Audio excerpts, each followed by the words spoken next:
Bonjour tout le monde, j'espère que vous allez bien. Alors aujourd'hui nous allons corriger vos exercices, les exercices de la semaine du 20 avril qui portent sur le calcul du pourcentage. Alors par définition, on dit A% de B, ça se calcule comme A divisé par 100 multiplié par B, ce qu'on obtient donc en divisant A par 100 d'abord, le tout multiplié par B, ou alors A fois B divisé par 100. Alright? Alors dans l'exercice numéro 1, dans le 1A par exemple, on dit de calculer 12% de 74. Donc on applique la définition égale alors à 12 divisé par 100, le tout multiplié par 74.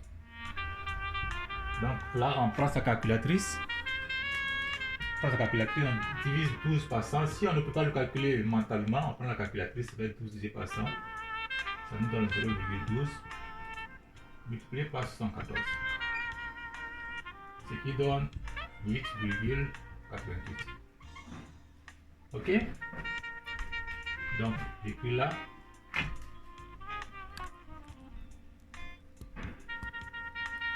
On a donc obtenu que 12% de 74 égale à 8,88, qu'on peut aussi arrondir à 9.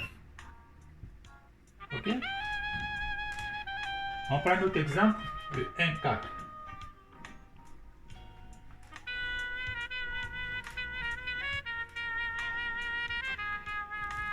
Le 1K, on prend le 1K. On a alors, nous avons un nombre X qui est inconnu, mais on sait que 75% de X égale à 165. Ok? Donc on cherche un nombre X tel que 75% de ce nombre-là égale à 165. Ok? Alors, on applique la définition, on sait que tout ça, on calcule ça comme 75 divisé par 100, le tout multiplié par X. Multiplié par X, multiplication par X, égale à 165. Alright? D'abord, on va calculer ce qui est là, 75 divisé par 100. Encore une fois, si on ne peut pas le calculer mentalement, on prend sa calculatrice, on divise 75 par 100, ça nous donne 0,75 fois X égale à 165. Ok? Alors, nous sommes en train de chercher le X là, c'est X qui est l'inconnu. Donc, on va l'isoler.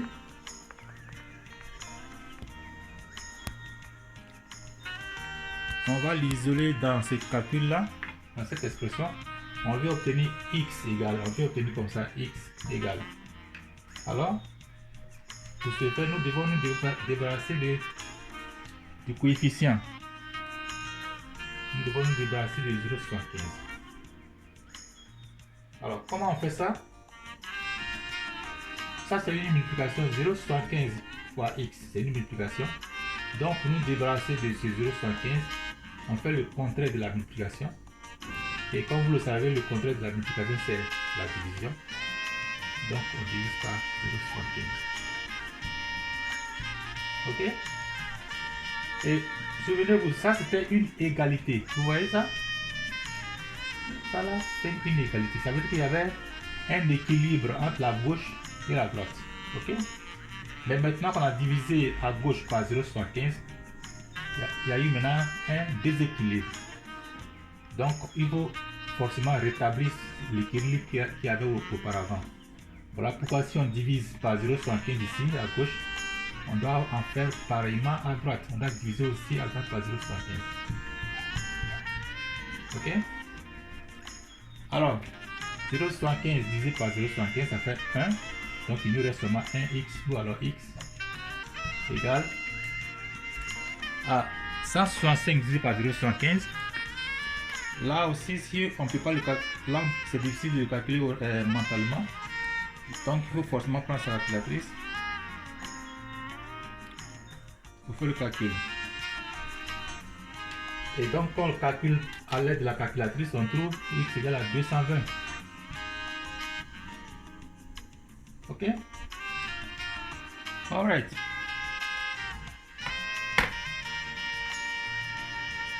Un autre exemple. Là, on va le calculer à côté là.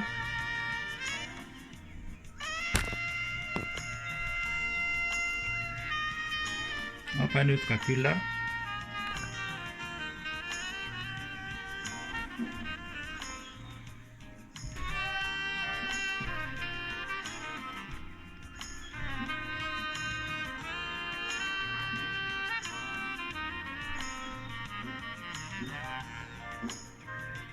Alors, disons que, par exemple, tu as 17 $, exemple. Tu avais 17 $ auparavant, 17 $. Et puis tu donnes donc 9 $ à ton frère, à ton ami. Ok? Alors, donc la question est de savoir quel pourcentage représente alors les 9 $ sur les 17. Quel est le pourcentage? Ok? Pour répondre à cette question, on calcule, alors on fait comme ça. 9 divisé par 17, le tout multiplié par 100. Ok? Là, ça nous donne, on prend la calculatrice, 9 divisé par 17, le tout multiplié par 100, 9 divisé par 17. On trouve donc 0,52, 94, 11, 76, 47. Et quand on multiplie par 100, ça nous donne alors 52,94. Là, on note, on fait comme ça pour 100. Donc ça, on peut aussi arrondir pour nous donner. On arrondit, alors ça fait 50. Presque 53%. Ok? Ok? Un autre exemple. C'est un exemple 1 ici. Exemple 2. Ok? Pareil comme l'exemple 1. Tu as 17 $ et tu fais un achat de 16 $. Ok? Quel pourcentage représente alors les 16 $ d'achat? Donc là, on veut dire par rapport à tes 17 $. Ok? Donc on fait pareil. 16 divisé par 17. Le tout multiplié par 100.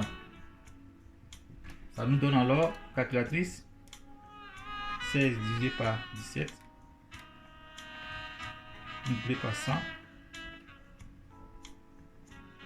ce qui nous donne à peu près, ça fait 94,11, ça fait égal à 94,11, 11, 17, c'est 11 comme ça pour 100, et là aussi, on arrondit facilement à 94%. Ok? Alors donc, dans tout l'exercice 1 là, il s'agissait juste d'appliquer la définition telle que ça a été défini en haut là, premièrement. Donc c'était juste une question de définition là.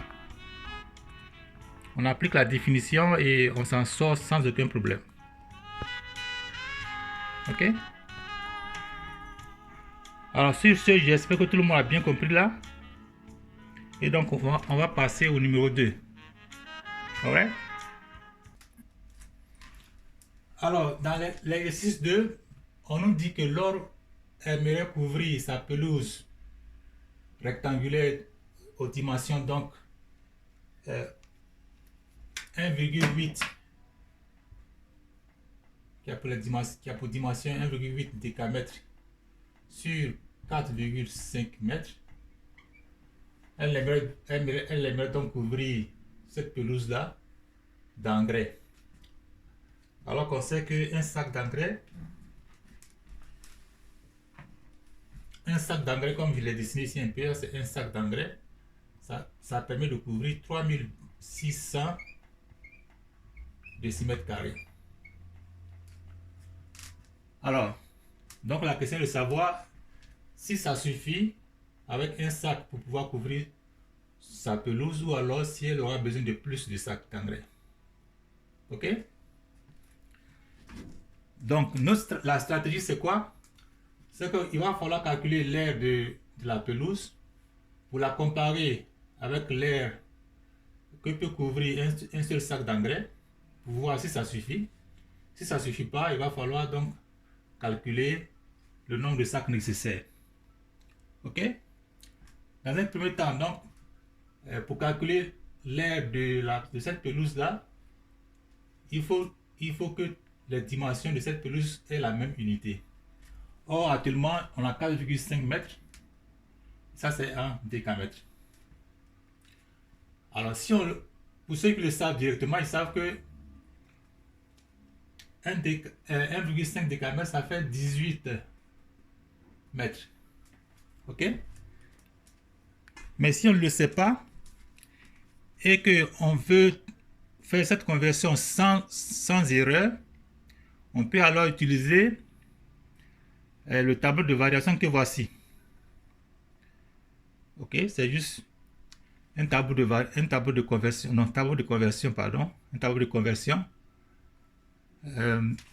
pour les unités de longueur. Ok, et là on peut voir ici que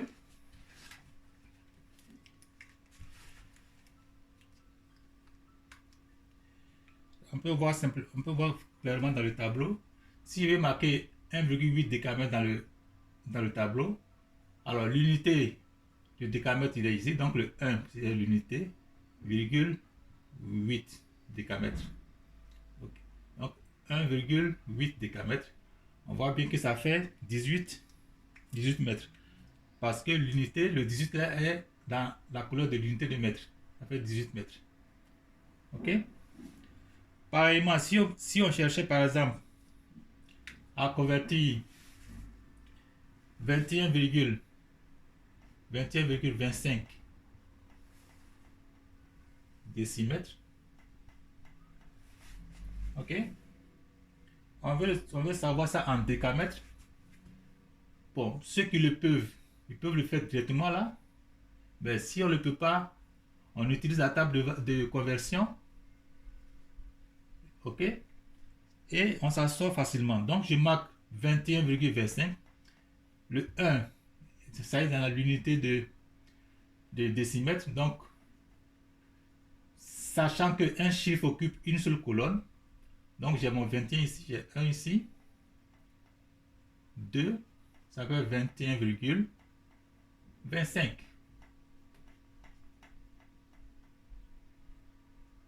Un chiffre par colonne. Et là, on voit clairement que donc on veut convertir ça en décamètre. Avec le décamètre. Alors on est là, pour aller en décamètre, on va juste à gauche. Ça nous fait 0, ça nous fait alors 0,2125. Ça fait alors 0,2125 décamètres. Ok? Pareillement, si on a 280 mètres par exemple, 280,6 mètres, qu'on veut convertir en kilomètres, on veut savoir ça en kilomètres. Si on le sait, on peut le calculer rapidement dans la tête, on le fait. Si on ne peut pas aussi, on utilise la table de conversion pour être assuré qu'on fera on ne fait pas d'erreur. Alors, ça c'est l'unité de mètre ici, donc je mets le 0 à mètre, 0,82, donc virgule 6. Donc ça fait 280,6 mètres. Vous voyez, Le 0 est dans la colonne du mètre. Et là, maintenant, je vais trouver en kilomètres.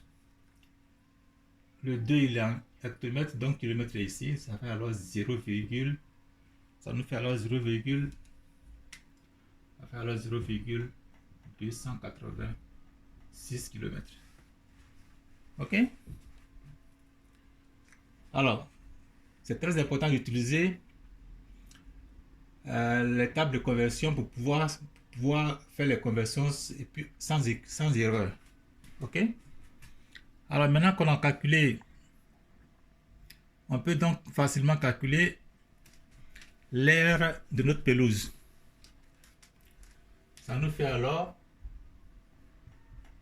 R égale à longueur fois largeur, ça fait 18 fois 4,5. Ça nous fait 80e mètre carré. Ok?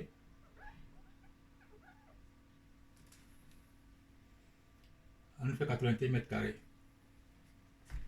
Maintenant, nous allons comparer les deux aires pour voir si ça suffit avec un seul sac ou pas.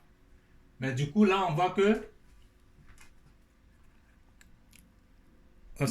l'air que peut couvrir donc un sac d'engrais est exprimé en décimètres carrés. Alors que l'air de la pelouse est en mètres carrés.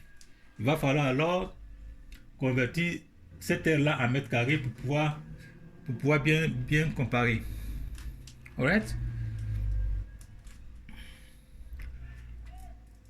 Et là aussi, soit on le fait directement, mais si on ne veut pas faire d'erreur, on veut s'assurer que tout est correct, on utilise aussi pareillement une table de conversion d'unité d'air. Alors donc on va voir ça maintenant. Alors, donc dans cette partie, on aimerait bien convertir 3600 décimètres carrés en mètres carrés. Et là, on veut le faire avec sûreté. On ne veut pas se tromper. De même que par exemple, on pourrait chercher à savoir, par exemple,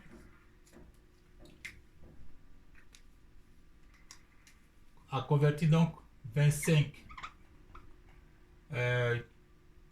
km carrés.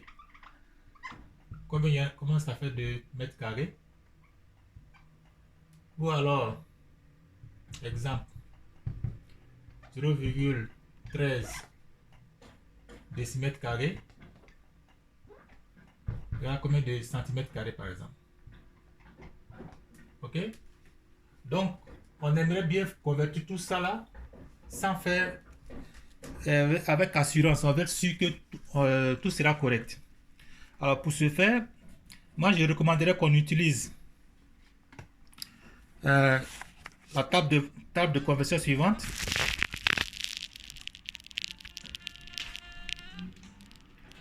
La table de conversion suivante, donc, avec les mesures d'air. La table de conversion pour les mesures d'air suivantes. Ok?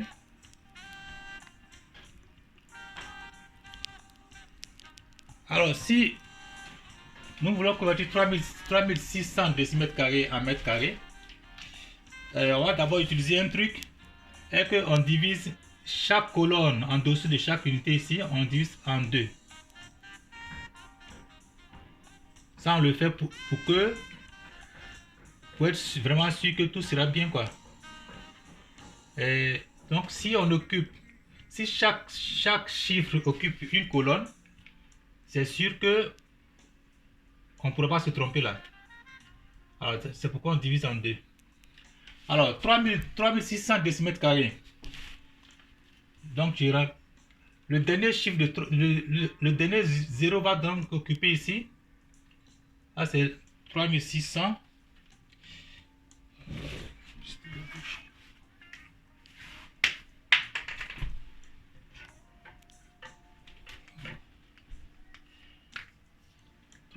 Donc 0 ici, 0, 6 et puis 3. Ok? Le dernier 0 c'est pour l'unité. Le deuxième 0, l'avant-dernier 0, c'est le dizaine. Le 6 occupe la rangée de la colonne des centaines. Et le 3, la colonne des milliers. Ok? Et là, on voit clairement que les 36 là sont dans la colonne. Le nombre 36 est dans la colonne de mètres carrés. Ok? Donc 36 de 3600 décimètres carrés égale à 36 mètres carrés. Ok? Pareillement, 25 km carrés. 25 km carrés, donc voici les 25 km carrés. On veut le voir en mètres carrés. Et là, on remplit jusqu'à la dernière colonne des unités de mètres carrés. Donc ça nous fait 25 millions. Ça nous fait 25 millions de mètres carrés. Ok? Et on veut convertir aussi 0,13 décimètres carrés en centimètres carrés. Donc 0,13 décimètres carrés. Le 0 est là. Ça c'est 0,13 décimètres carrés. Ça fait bien 13 cm carrés. Ok? Alors on va le remplir tout ici. On va remplir tout ça de l'autre côté ici. Donc c'est très bien, c'est très efficace d'utiliser les tables de conversion. Ok?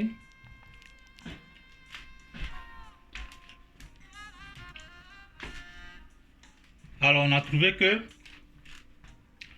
on va réécrire nos résultats ici. On a alors trouvé que ça nous donne 36 mètres carrés, alors que 25 km carrés, ça fait 25 millions. 25 millions de mètres carrés.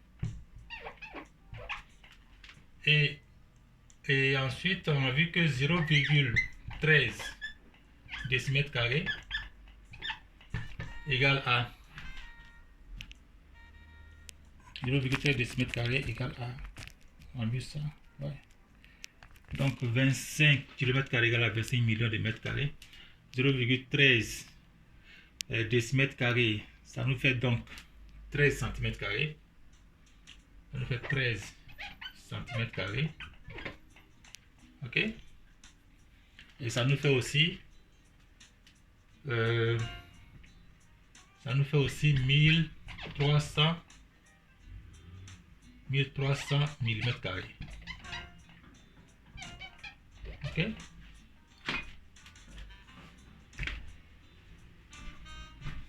Donc 0,13 décimètres carrés, pour le calculer rapidement, pour le calculer avec assurance, on le voit là, ça fait déjà 13. Ça fait 13 donc centimètres carrés. Et pour aller en millimètres carrés, on ajoute les deux zéros. Ça nous fait 1300. On nous fait alors 1300 millimètres carrés. On fait 1300 millimètres carrés. 1300 mm². Alright? Alors maintenant qu'on a appris comment convertir, on peut suivre donc le reste de l'exercice et en s'assurant qu'on va faire moins d'erreurs, en s'assurant que tout sera correct là. Alright?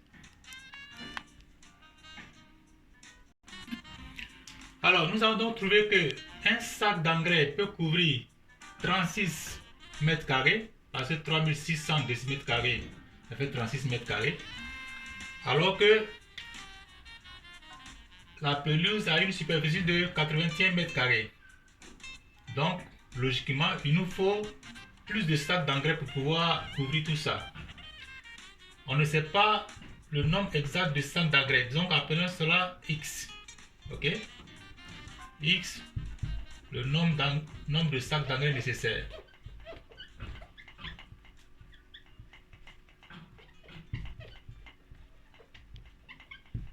D'engrais nécessaires. Ok? Pour pouvoir donc couvrir les 80. Pour pouvoir donc couvrir les 81 mètres carrés de la pelouse. Alors, ce qui veut dire que on va résoudre l'équation 36 fois x égale à 81. Et donc, le x là, on le cherche, celui qui est l'inconnu. Alors, comme ça, c'est une multiplication, on se débarrasse de ce 36 en faisant quoi? En divisant par 36. Parce que ça, c'est le contraire. Le contraire d'une multiplication, c'est la division. Le contraire de la multiplication, c'est la division.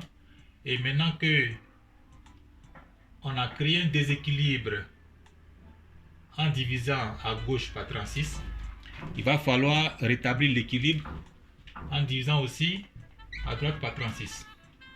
Alors 36 divisé par 36, ça fait 1. Il nous reste donc x égale 81 divisé par 36. On prend sa calculatrice, on calcule, ça nous donne 2,25. 2,25 sacs d'engrais. Ou alors 2 sacs d'engrais et un quart.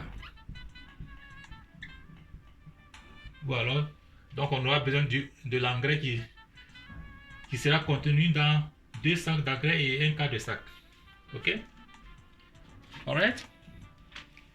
Alors, donc, pour résumer ce qu'on vient de faire, il fallait d'abord convertir les unités de longueur pour qu'on ait les mêmes unités de longueur et de largeur au niveau d'ici, pour pouvoir calculer donc l'air avec l'unité de mètre carré. Pareil aussi pour les 3600 décimètres carrés, il va falloir convertir aussi en mètre carré. Et pour cela, j'ai suggéré qu'on utilise les tables de conversion, parce qu'avec les tables de conversion, on fait moins d'erreurs. On est assuré qu'on va faire exactement les bonnes choses, les bonnes conversions. Alright? Alors, si on a bien compris ça, on a fini avec l'exercice 2, on va passer à l'exercice 3. Alright? Alors, dans le troisième exercice, il nous est donné une étoile constituée d'un pentagone régulier au milieu et de 5 étoiles et de 5 triangles isométriques. Ok? La hauteur de chaque triangle est donc égale à 25 cm. Et on dit aussi que la base de chaque triangle est de 14 cm. Donc, ce qui veut dire que le côté du pentagone est égal à 14 cm. Chaque côté du pentagone est égal à 14 cm. Il nous a aussi donné l'apothème du pentagone qui est égal à 96,3 mm. Et là aussi, puisque nous avons ici en centimètres et ici en millimètres, il va falloir convertir les deux en une seule unité commune, donc le centimètre, choisissons le centimètre. Et on sait que si on ne le sait pas, si on ne peut pas convertir donc 96,3 mm en centimètres directement, on fait comment? On utilise la table de conversion, comme je vous l'ai montré dans l'exercice précédent. Alors, si vous le faites, vous trouverez que 96,3 mm égale à 9,63 cm. Ok? Alright. Alors, la question est de savoir quel pourcentage de toute l'étoile représente la partie du pentagone. Ok? Quel pourcentage représente la partie du pentagone par rapport à toute l'étoile. Ok? Pour répondre à cette question, on va utiliser la stratégie suivante. Donc la stratégie est que on va calculer l'aire totale du pentagone, de l'étoile. Donc on écrit la stratégie. Notre stratégie est de calculer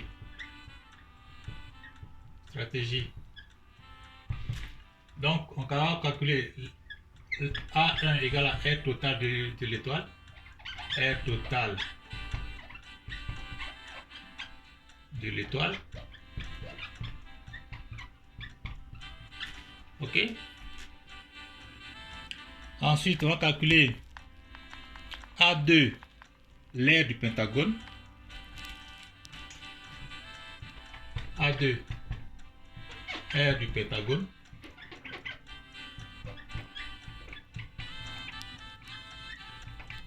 Ok. Et donc pour répondre à la question, on va calculer donc pour calculer le pourcentage, on va prendre A2 divisé par A1, le tout multiplié par 100. Pour trouver donc la réponse à la question qu'on cherche, la question posée. On va calculer l'aire du pentagone divisé par l'aire totale de l'étoile. Ok? Alors, donc nous avons pas mal de calculs à faire. On va faire tout cela ici à côté ici. Ok?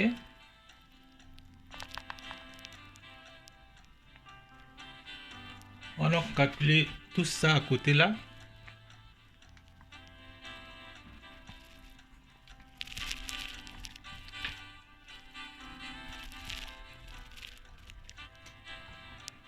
Ok. Pour calculer l'aire totale de l'étoile, il va falloir calculer d'abord l'aire de chaque triangle. Et puisqu'il y en a 5 fois, on va multiplier l'aire de chaque triangle par 5. Ensuite, l'aire du pentagone. Et puis maintenant, additionner le tout pour trouver l'aire de l'étoile. Alright? Donc pour le triangle par exemple, nous avons un triangle comme ça. La base, ça c'est 14 cm. Et puis la hauteur c'est 25 cm. Ok?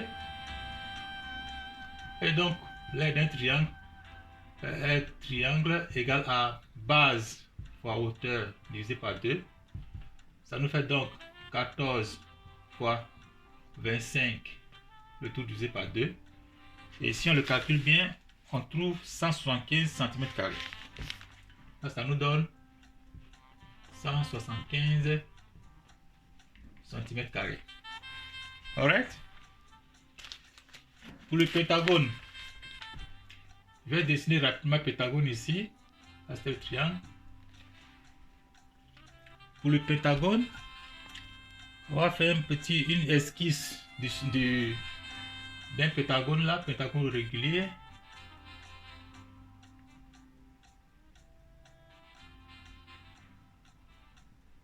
Voilà, c'est comme ça.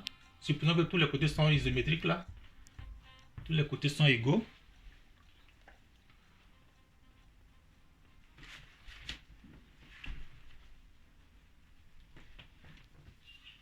Donc nous avons un pentagone régulier que je vais dessiner rapidement là comme ça. Voilà. Ça c'est notre pentagone régulier.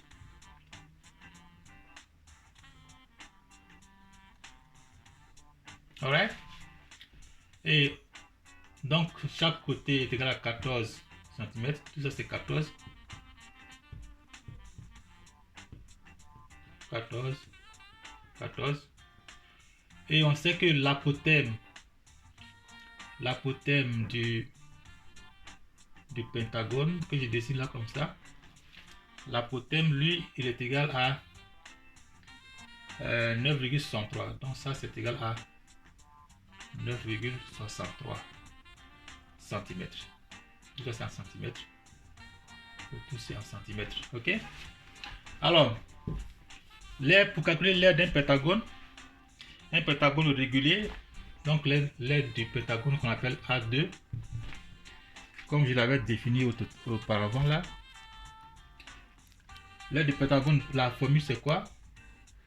C'est périmètre de base multiplié par apothème divisé par 2. Ok, le périmètre de base, c'est-à-dire la somme de tous les côtés.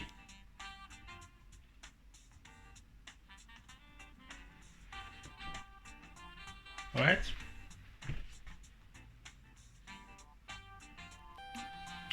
Alors donc l'aire du pentagone que j'appelle A2, ça se calcule par l'apothème multiplié par le périmètre divisé par 2.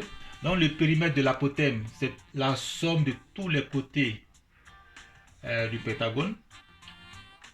Ça fait alors 5 fois chaque côté, ça fait 5 fois 14 fois l'apothème qui est 9,63, le tout divisé par 2. Donc, je répète, le périmètre de l'apothème, c'est-à-dire que c'est la longueur totale, hein, de son contour là. Donc chaque côté est 14 cm. Il y en a combien de côtés? Il y en a 5 côtés dans un pentagone. Donc ça fait 5 fois 14 multiplié par l'apothème. L'apothème qui est 9,63 cm. Le tout divisé par 2. Ok? Et quand le calcul à tête reposée, sans se compliquer là, on trouve alors 14 fois 5 fois 9,63 divisé par 2, ça nous donne 337,5. Ça fait 0,5 cm². Ok? Donc nous avons trouvé d'abord l'aire d'un triangle. Il y a un seul triangle, il y a l'aire d'un triangle là-bas qu'on a trouvé à 175 cm². Là, ça c'est l'aire d'un triangle. Et ça c'est l'aire du pentagone. Alors, pour trouver l'aire totale de l'étoile, on va prendre donc 5 fois l'aire d'un triangle. Parce qu'il y en a 5 triangles dans l'étoile là, comme on le voit là. Il y a 5 triangles isométriques. Donc 5 fois l'aire d'un seul triangle, plus l'aire de l'apothème, pour trouver pour l'aire du pentagone, plus l'aire du pentagone pour trouver l'aire totale. Alors, on va écrire ici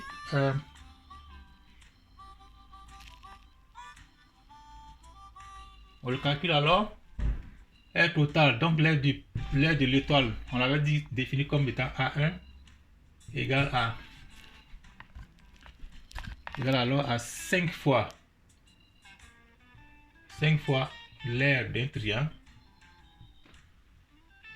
plus l'aire du pentagone qui est A2. Ok, là c'est l'aire totale de l'étoile. Ça nous donne alors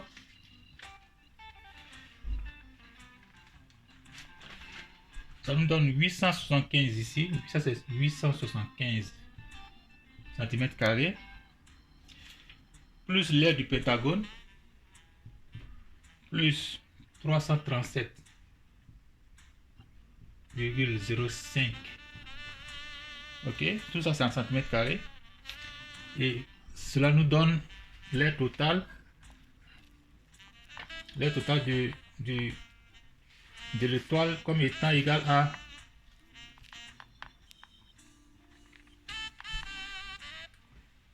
1212,05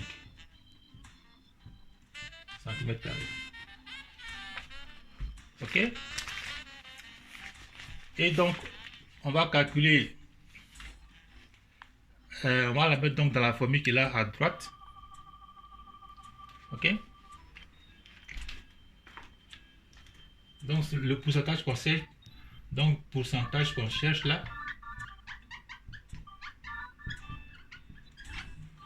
égale alors à A2 divisé par A1 multiplié par 100. A2 ça fait 337,05 divisé par 1212,05, le tout multiplié par 100. Ok, ce qui nous donne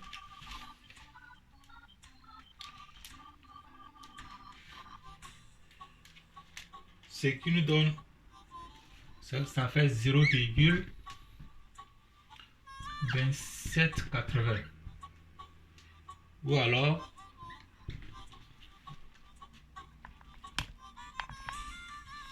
on donne 0,2780, ou alors quand on le multiplie par 100, donc le tout ça multiplié par 100 d'abord, ce qui nous donne alors 27,8%, qu'on peut arrondir à 28%. C'est pas nécessaire, mais c'est ça la réponse. Ok, donc passe la réponse à notre question. Ok,